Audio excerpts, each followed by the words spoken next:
quero falar aqui sobre os últimos pronunciamentos do ex-presidente Lula, que, a meu ver, né, jamais deveria estar concorrendo a uma eleição, jamais deveria ser pré-candidato, depois candidato, tendo em vista todo o seu histórico, tendo em vista as condenações. Ele não foi absolvido, a gente chama de descondenado, porque por conta de filigranas jurídicas anularam processos, inclusive, mesmo após, durante todo o curso dos processos, o Supremo ter reafirmado a competência lá de Curitiba. E depois, no habeas corpus, já depois de vários recursos, como que num passe de mágica mudou o entendimento, se anularam os processos e ele está aí livre para concorrer. Isso é um escárnio.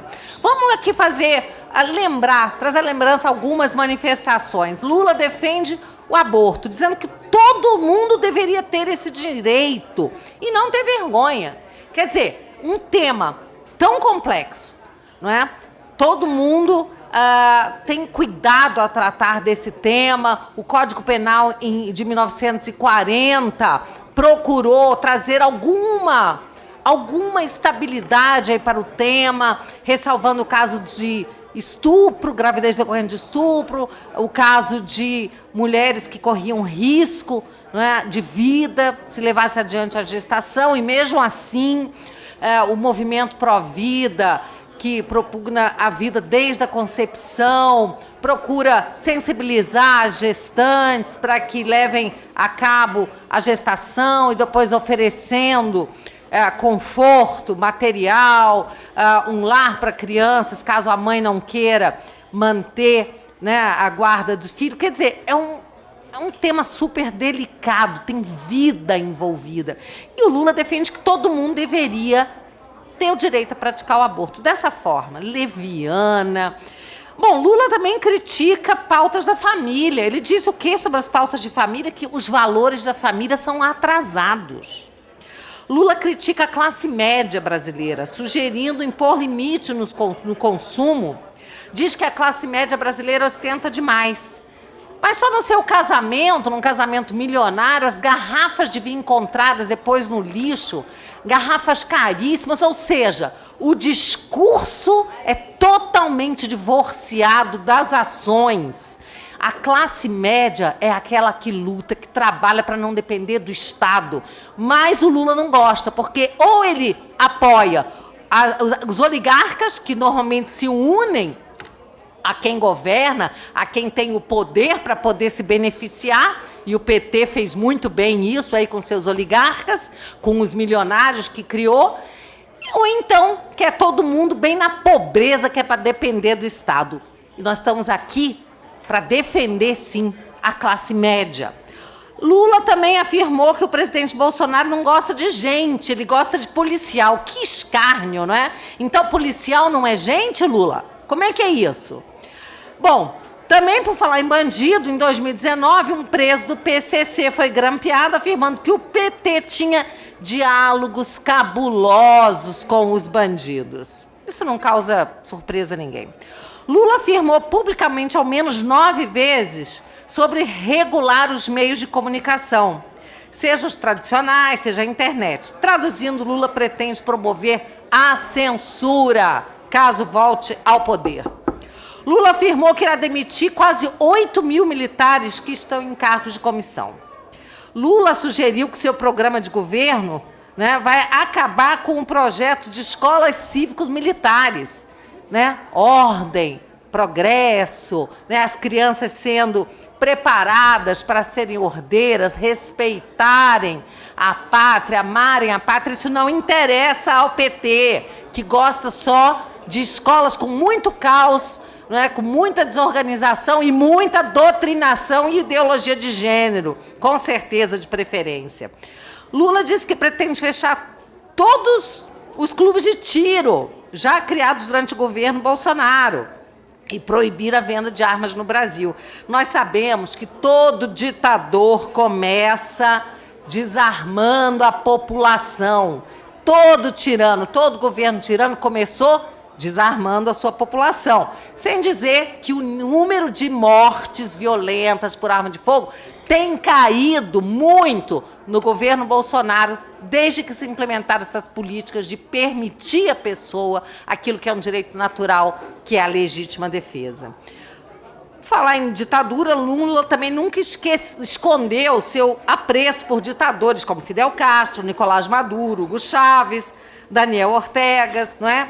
Em julho de 79, numa entrevista concedida à revista Playboy, ele chegou a afirmar que Che Guevara, Mao Tse-tung e Hitler eram figuras que ele admirava.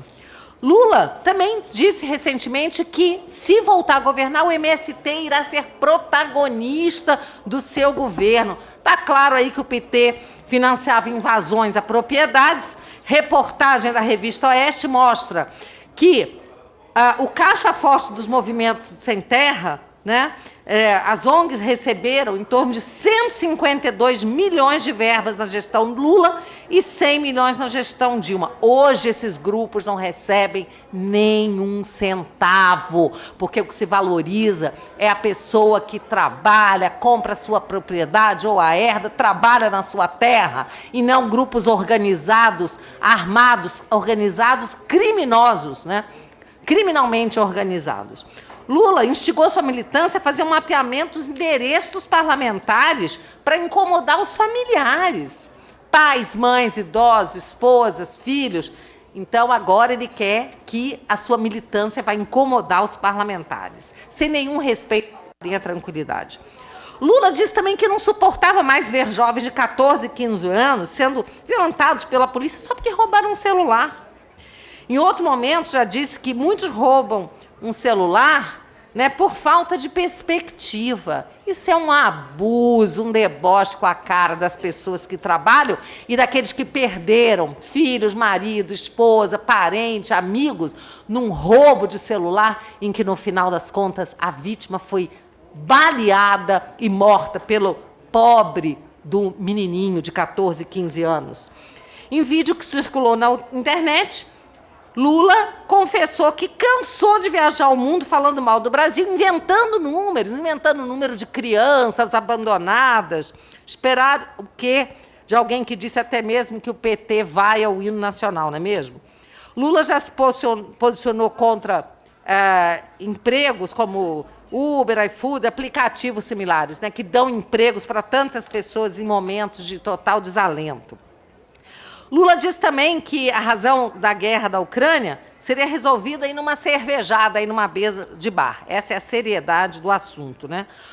Lula, sobre a pandemia, não vamos esquecer que ele disse: ainda bem que a natureza, contra a vontade da humanidade, criou esse monstro chamado coronavírus, porque aí os cegos vão despertar e vão enxergar que muitas vezes é só o Estado que pode resolver. Olha aí, né? Ainda bem que se criou o coronavírus. E o Bolsonaro é que é chamado de genocida. Bom, Lula também, muito orgulhosamente, confessou, revelou que intercedeu em favor dos sequestradores de Abílio Diniz, que estavam presos em 98 e estavam em greve de fome. Ele foi dizer ao presidente, então, Fernando Henrique, que seria um ato democrático libertar essas pessoas. E eles foram libertados. Mas quando Cuba prendeu dissidentes políticos, Lula deu uma entrevista dizendo que esse negócio de greve de fome para sair da cadeia não está certo, não. E disse que a justiça cubana deveria ser respeitada e os dissidentes políticos deveriam ficar presos. Um deles chegou a morrer depois de várias semanas de greve de fome. Lula não teve pena, não. Achou que estava certo. Afinal, era dissidente político, não é? Lula também contou, assim, né? Ele tem falado a respeito da igreja, né? E ele sabe muito bem que a igreja é a última barreira contra o comunismo, né, o cristianismo e as famílias. E é por isso que ele tem dito, né, que assistiu a cultos na cadeia e que talvez por isso o PT pensou na possibilidade de criar um podcast para evangélicos. Bom, mas ao mesmo tempo, Lula e seus asseclas apoiam Cuba, que recentemente entrou na lista mundial de perseguição aos cristãos. Lula zombou do Bolsonaro porque ele fez uma oração, o Pai Nosso, né? Em 2017, ele afirmou que não tem cara de demônio, mas gostaria que o respeitassem como se fosse. Estamos diante de um momento muito importante da história do Brasil. Nós vimos agora o presidente eleito da Colômbia dizer que vai soltar os jovens presos também. Isso é um projeto de poder orquestrado da Ursal, do Foro de São Paulo. O Brasil está cercado de governos vermelhos. E nós já vimos a derrocada da Venezuela, estamos vendo para onde está indo a Argentina, para onde está indo o Chile e, infelizmente, também a Colômbia caminha para essa tragédia do socialismo. Aliás, a Dilma disse que o sonho do PT é fazer do Brasil um país socialista. Então, minha gente, vamos ficar atentos, porque esse ano é um ano de muita, muita, muita importância nas eleições de outubro, né? Nós agora podemos votar e escolher a ordem, o progresso, um governo que luta pela propriedade, pela liberdade, pelas famílias, pelos valores, ou botar uma pessoa com esse histórico rápido e breve que eu acabei de fazer aqui.